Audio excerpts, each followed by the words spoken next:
ಶ್ರೀಕೃಷ್ಣ ಪರಮಾತ್ಮ ಭಗವದ್ಗೀತೆಯಲ್ಲಿ ಕನ್ಫರ್ಮ್ ಮಾಡ್ತಾರೆ, ಯಜ್ಞೋಸ್ಮಿ ಜಪಯಜ್ಞೋಸ್ಮಿ ಅಂತ. ಅಂದ್ರೆ ಎಲ್ಲಾ ಯಜ್ಞಗಳಲ್ಲಿ ಶ್ರೇಷ್ಠ ಯಜ್ಞ ಜಪಯಜ್ಞ, ಅದು ನಾನೇ ಅಂತ ಭಗವಂತ ಹೇಳ್ತಾ ಇರೋದು. ಅಷ್ಟೇ ಅಲ್ಲ, ಆಚಾರ್ಯರು ಹೇಳ್ತಾರೆ ಭಗವಂತ ಬೇರೆ ಅಲ್ಲ, ಭಗವಂತನ ನಾಮ ಬೇರೆ ಅಲ್ಲ ಅಂತ. ಭಗವಂತ ಯಾವ ರೂಪಗಳನ್ನು ಬೇಕಾದರೂ ತಗೋಬಹುದು. ಭಗವಂತ ಯಾವಾಗ ಮೀನಾಗ್ತಾರೆ ಅದು ಮತ್ಸ್ಯಾವತಾರ ಆಗುತ್ತೆ, ಯಾವಾಗ ಆಮೆಯ ರೂಪದಲ್ಲಿ ಬರ್ತಾರೆ ಅದು ಕೂರ್ಮಾವತಾರ ಆಗತ್ತೆ. ಅದೇ ರೀತಿಯಲ್ಲಿ ವರಾಹ, ವಾಮನ, ನರಸಿಂಹ, ರಾಮ, ಕೃಷ್ಣ, ಬಲರಾಮ ಇದೆಲ್ಲ ಅವತಾರಗಳನ್ನ ಹೇಗೆ ಭಗವಂತ ಎತ್ತುತ್ತಾರೋ ಅದೇ ರೀತಿಯಲ್ಲಿ ಕಲಿಯುಗದಲ್ಲಿ ನಾಮ ರೂಪದಲ್ಲಿ ಬರ್ತಾರೆ. ಅಂದ್ರೆ ಇದು ಶಬ್ದದ ರೂಪ. ಪುರಂದರದಾಸ್ ಹೇಳ್ತಾರೆ, ನಾ ಡೊಂಕಾದರೇನು ನಿನ್ನ ನಾಮ ಡೊಂಕೆ ವಿಠಲ ಅಂತ. ಹಾಗಂದ್ರೆ ಎಲ್ಲ ದೋಷ ತುಂಬಿರೋ ಈ ಜಗತ್ತಲ್ಲಿ ಒಂದೇ ಒಂದು ಶುದ್ಧವಾಗಿರೋದು ಏನಾದ್ರೂ ಇದೆ ಅಂತ ಅಂದ್ರೆ ಅದು ನಿನ್ನ ನಾಮ ಓ ವಿಠಲ ಅಂತ. ಹಾಗೆ ಮುಂದುವರೆಸಿ ಹೇಳ್ತಾರೆ, ನೀನ್ ಯಾಕೋ ನಿನ್ನ ಹಂಗೆ ಯಾಕೋ, ನಿನ್ನ ನಾಮ ಒಂದಿದ್ದರೆ ಸಾಕೆನಗೆ ಅಂತ. ಪುರಂದರದಾಸರ ಈ ಮಾತು ಸಾಬೀತು ಮಾಡುತ್ತೆ ಭಗವಂತನ ನಾಮ ಎಷ್ಟು ಶ್ರೇಷ್ಠ ಅಂತ. ಅಷ್ಟೇ ಅಲ್ಲ, ಶ್ರೀಕೃಷ್ಣ ಪರಮಾತ್ಮ ತನ್ನ ನಾಮದ ಬಗ್ಗೆ ಹೇಳ್ತಾರೆ, ನನ್ನ ನಾಮಕ್ಕಿಂತ ಗ್ರೇಟರ್ ಪವರ್ ಇಲ್ಲ, ನನ್ನ ನಾಮಕ್ಕಿಂತ ಗ್ರೇಟರ್ ನಾಲೆಡ್ಜ್ ಇಲ್ಲ, ನನ್ನ ನಾಮಕ್ಕಿಂತ ಗ್ರೇಟರ್ ಬ್ಯೂಟಿ ಇನ್ನೊಂದಿಲ್ಲ ಅಂತ. ಈ ನಾಮ ಜಪ ಮಾಡಿದ್ರೆ ಏನಾಗುತ್ತೆ? ಕಲಿ ಕಲ್ಮಶ ನಾಶನಂ, ಅಂದ್ರೆ ಕಾಮ, ಕ್ರೋಧ, ಲೋಭ, ಮೋಹ, ಮದ, ಮತ್ಸರ್ಯ ಈ ಕೆಟ್ಟ ಕೊಳೆಗಳೇನಿದೆ ಅವು ಎಲ್ಲ ಕೂಡ ನಾಶವಾಗ್ತವೆ ಅಂತ ಶಾಸ್ತ್ರ ಹೇಳುತ್ತೆ. ಅಷ್ಟೇ ಅಲ್ಲ, ಮೈಂಡ್ ಕಂಟ್ರೋಲ್, ಮನಸ್ಸಿನ ನಿಗ್ರಹತೆ ಬೇಕು ಅನ್ನೋರು ಮತ್ತೆ ಈ ಇಂದ್ರಿಯ ಆಟಗಳನ್ನ ನಿಲ್ಲಿಸಬೇಕು ಅನ್ನೋರು ಕೂಡ ನಾಮಜಪ ಮಾಡಬೇಕು.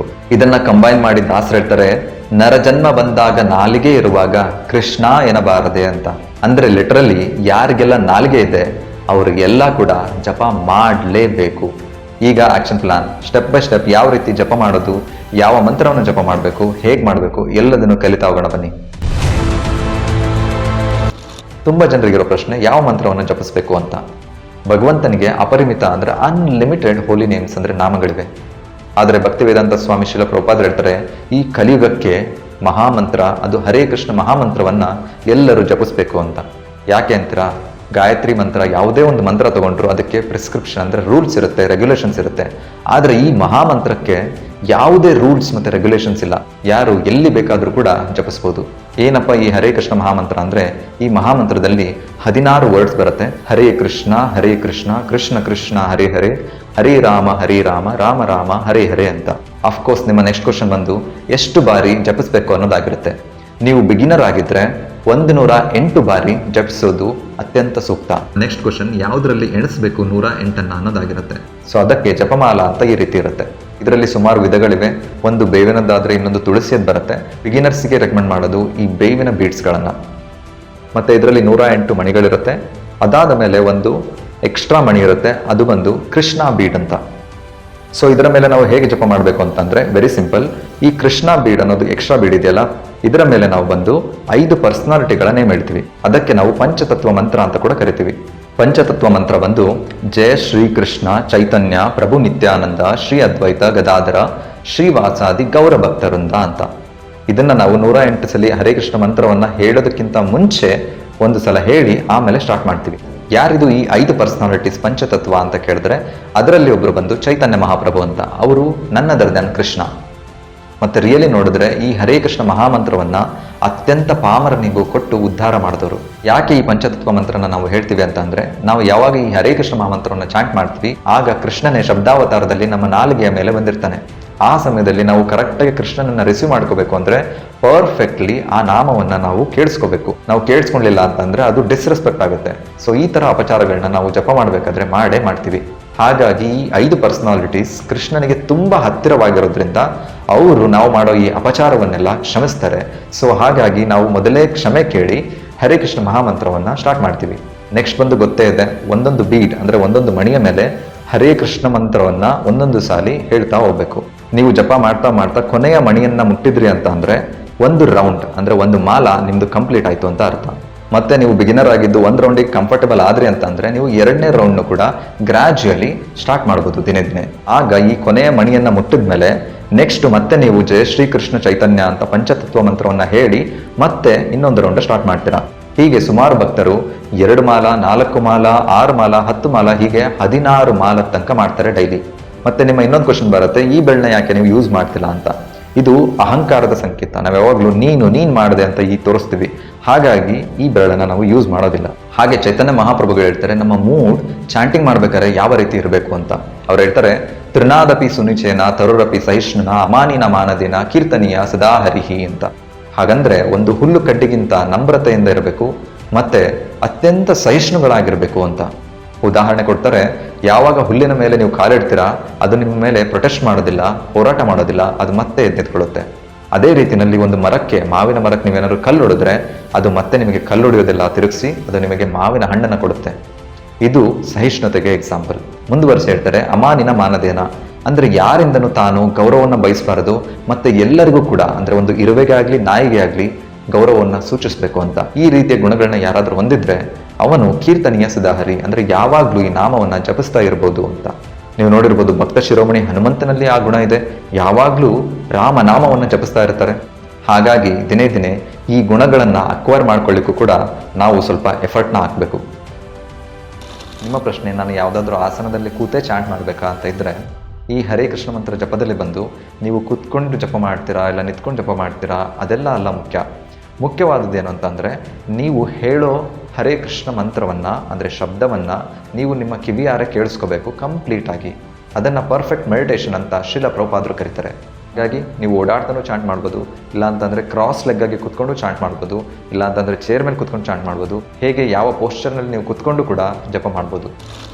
ಮುಂದಿನ ಪ್ರಶ್ನೆ, ಕಣ್ಣನ್ನ ಮುಚ್ಕೊಂಡು ಚಾಂಟ್ ಮಾಡೋದಾ ಇಲ್ಲ ಅಂತಂದರೆ ಕಣ್ಣನ್ನ ಬಿಟ್ಟು ಚಾಂಟ್ ಮಾಡೋದಾ ಅಂತ. ಆದರೆ ನಮ್ಮ ಈ ಜಪದ ಮೊದಲ ಉದ್ದೇಶ ನಮ್ಮ ಮೈಂಡ್ ಕಂಟ್ರೋಲ್ ಅಂತಂದರೆ ಮನಸ್ಸಿನ ನಿಗ್ರಹತೆ ಆಗಿರೋದ್ರಿಂದ ನಾವು ಕಣ್ಣು ಮುಚ್ಕೊಂಡು ಜಪ ಮಾಡಿದ್ರೆ ಆದಷ್ಟು ಡಿಸ್ಟ್ರಾಕ್ಷನ್ಗಳನ್ನ ನಾವು ತಡಿಬೋದು. ಹಾಗಾಗಿ ಅದನ್ನು ರೆಕಮೆಂಡ್ ಮಾಡ್ತಾರೆ. ಹಾಗಂತ ಕಣ್ಣು ಬಿಟ್ಕೊಂಡು ಚಾಟ್ ಮಾಡಬಾರ್ದು ಅಂತ ಏನಿಲ್ಲ, ಯಾವ ರೀತಿ ಬೇಕಾದರೂ ಕೂಡ ಮಾಡ್ಬೋದು.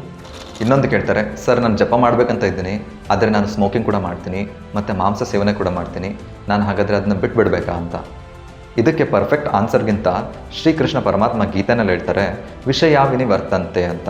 ಹಾಗಂದರೆ ಹೈಯರ್ ಟೇಸ್ಟ್ ಅಂದರೆ ಉನ್ನತ ರುಚಿ ಬಂದರೆ ಕೆಳಗಿನ ರುಚಿ ಅಂದರೆ ಲೋವರ್ ಟೇಸ್ಟ್ನ ನಾವು ಆಟೋಮೆಟಿಕಲಿ ಅಂದರೆ ನ್ಯಾಚುರಲಿ ಬಿಟ್ಬಿಡ್ತೀವಿ ಅಂತ. ಹಾಗಾಗಿ ನೀವು ಮಾಂಸ ಸೇವನೆ ಮಾಡ್ತಿದ್ದೀರಾ ಇಲ್ಲ ಸ್ಮೋಕಿಂಗ್ ಮಾಡ್ತಿದ್ದೀರಾ ಅಂದರೂ ಕೂಡ ನಾಮ ಜಪವನ್ನು ನಿಲ್ಲಿಸಲಿಕ್ಕಿಲ್ಲ. ಅದನ್ನು ಕೂಡ ಸ್ಟಾರ್ಟ್ ಮಾಡಿದ್ರೆ ಒಂದು ದಿವಸ ನೀವೇ ಅರ್ಥವಾಗಿ ಅದನ್ನು ಬಿಟ್ಬಿಡ್ತೀರಾ. ಹಾಗಾಗಿ ನಾನು ಮಾಡ್ಬೋದಾ ಅಂತಂದರೆ ಖಂಡಿತವಾಗಿ ಮಾಡ್ಬೋದು. ಯಾಕಂತ ಅಂದರೆ ಕೃಷ್ಣನಾಮ ರಾಮನಾಮ ಬಂದು ಅಗ್ನಿ ಇದ್ದಂತೆ, ಅದು ಎಲ್ಲದನ್ನು ಸುಟ್ಟು ಹಾಕತ್ತೆ. ನಾನು ಸ್ನಾನ ಮಾಡದೆ ಹರೇ ಕೃಷ್ಣ ಮಂತ್ರ ಜಪವನ್ನು ಮಾಡ್ಬೋದಾ ಅಂತ, ಖಂಡಿತವಾಗ್ಲೂ ಮಾಡ್ಬೋದು. ಅದಕ್ಕೆ ಯಾವುದೇ ಹಾರ್ಡ್ ಆ್ಯಂಡ್ ಫಾಸ್ಟ್ ರೂಲ್ ಇಲ್ಲ ಅಂತ ಚೈತನ್ಯ ಮಹಾಪ್ರಭು ಹೇಳ್ತಾರೆ. ಆದರೆ ಸ್ನಾನ ಮಾಡೋದ್ರಿಂದ ಸತ್ವಗುಣ ನಮ್ಮಲ್ಲಿ ಹೆಚ್ಚಿಗೆ ಆಗುತ್ತೆ. ಆ ಸತ್ವಗುಣದಿಂದ ನಮಗೆ ಕ್ಲಾರಿಟಿ ಸಿಗುತ್ತೆ, ಕಾಮ್ನೆಸ್ ಸಿಗುತ್ತೆ. ಹಾಗಾಗಿ ಸ್ನಾನ ಮಾಡಿ ಜಪ ಮಾಡಿದ್ರೆ ಎಕ್ಸ್ಪೀರಿಯನ್ಸ್ ಇನ್ನೂ ಕೂಡ ಚೆನ್ನಾಗಿರುತ್ತೆ. ಈ ಪ್ರಶ್ನೆಯ ಮುಂದುವರೆದ ಭಾಗ, ಯಾವ ಸಮಯದಲ್ಲಿ ಜಪ ಮಾಡಿದ್ರೆ ಒಳ್ಳೆಯದು ಅಂತ. ಅದಕ್ಕೆ ಶಾಸ್ತ್ರಗಳು ಹೇಳುತ್ತೆ, ಬ್ರಹ್ಮ ಮುಹೂರ್ತವೇ ಅತಿ ಸೂಕ್ತವಾದ ಸಮಯ ಅಂತ. ಹಾಗಂತ ಬೇರೆ ಸಮಯದಲ್ಲಿ ಮಾಡಲಿಕ್ಕಿಲ್ಲ ಅಂತಲ್ಲ, ಯಾವ ಸಮಯದಲ್ಲಿ ಬೇಕಾದರೂ ಕೂಡ ಜಪವನ್ನು ಮಾಡ್ಬೋದು.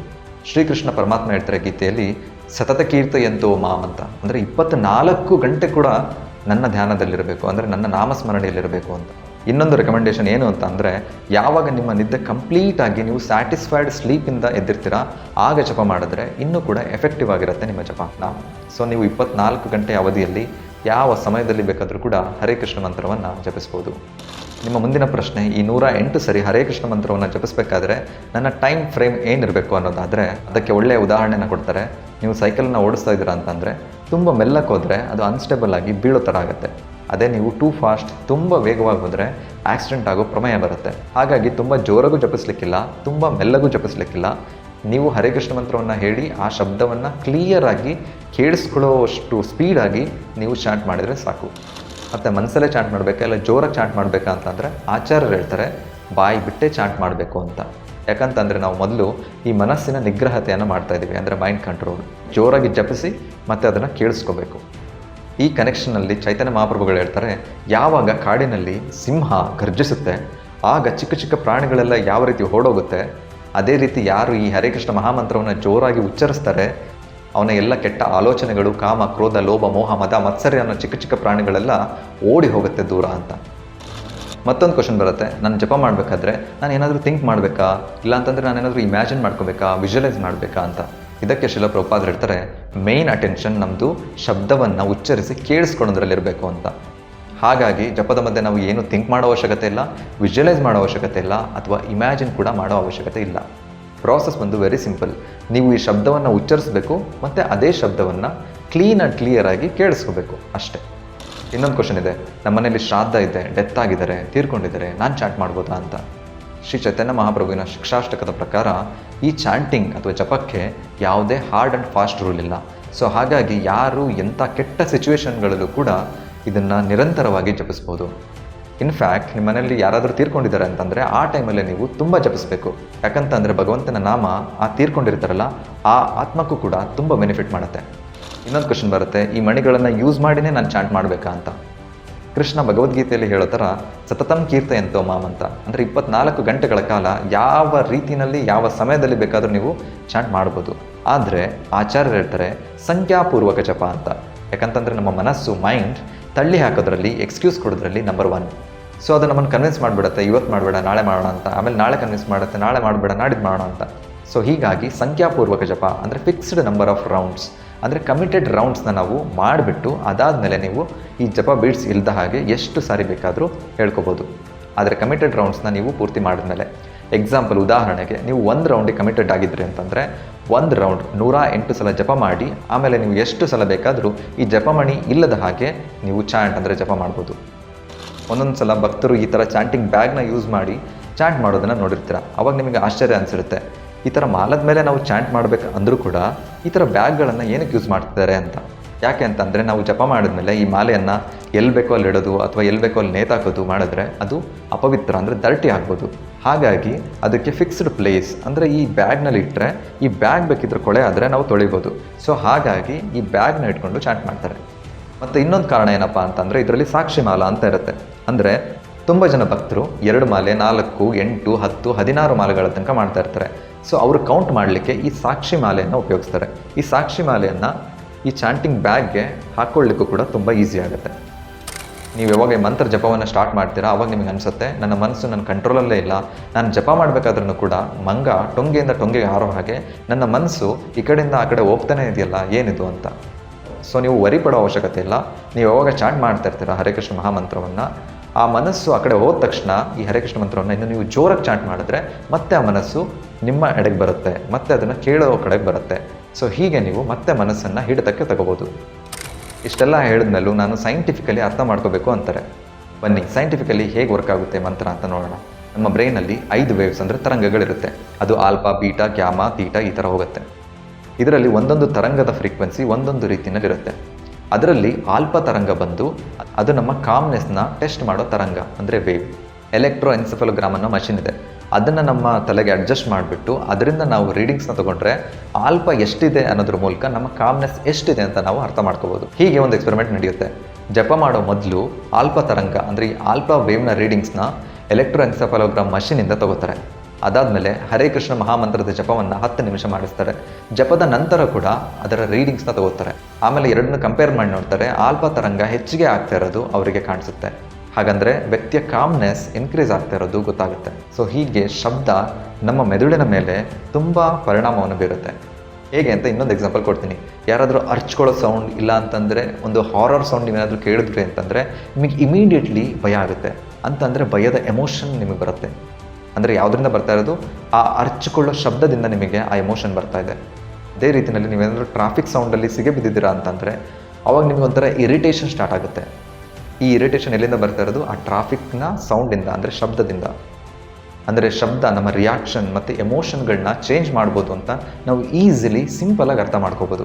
ಹಾಗಾಗಿ ಈ ಹರೇ ಕೃಷ್ಣ ಮಂತ್ರವನ್ನು ಜಪಿಸೋದ್ರಿಂದ ಆ ಶಬ್ದ ನಮ್ಮ ಕಿವಿಯಿಂದ ಎಂಟರ್ ಆಗಿ ಹಾರ್ಟ್ನಲ್ಲಿ ಹೋಗಿ ನಮ್ಮ ಕೊಳೆಗಳನ್ನೂ ತೆಗೆಯುತ್ತೆ. ಅದೇ ರೀತಿಯಲ್ಲಿ ನಮ್ಮನ್ನು ಪೀಸ್ಫುಲ್ಲಾಗಿ ಕೂಡ ಮಾಡುತ್ತೆ. ಮತ್ತು ಹ್ಯಾಪಿನೆಸ್ ಕೂಡ ನೀವು ಎಲ್ಲೋ ಹುಡುಕ್ಬೇಕಂತ ಇಲ್ಲ, ಅದು ನಿಮ್ಮ ಹತ್ರ ಹುಡುಕೊಂಡು ಬರುತ್ತೆ. ನಿಮಗೆ ಈ ವಿಡಿಯೋ ಜಪವನ್ನು ಮಾಡಲಿಕ್ಕೆ ಹೆಲ್ಪ್ ಆಗಿದೆ ಅಂತ ಅನ್ಕೋತೀನಿ. ಹಾಗೆ ನೀವು ಬಿಗಿನರ್ ಆಗಿದ್ದರೆ 1 ರೌಂಡ್ನ ನೀವು ಡೈಲಿ ಮಾಡಬೇಕು ಅಂತ ಅಂದ್ಕೊಂಡಿದ್ರೆ ಕಮೆಂಟ್ ಸೆಕ್ಷನ್ನಲ್ಲಿ ಕಮೆಂಟ್ ಮಾಡಿ.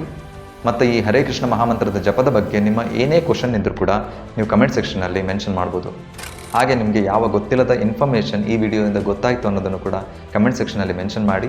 ಹಾಗೆ ನಿಮಗೆ ಈ ವಿಡಿಯೋ ಯಾವ ಥರ ಹೆಲ್ಪ್ ಆಯಿತು ಅನ್ನೋದನ್ನು ಕೂಡ ಕಮೆಂಟ್ ಸೆಕ್ಷನಲ್ಲಿ ಕಮೆಂಟ್ ಮಾಡಿ.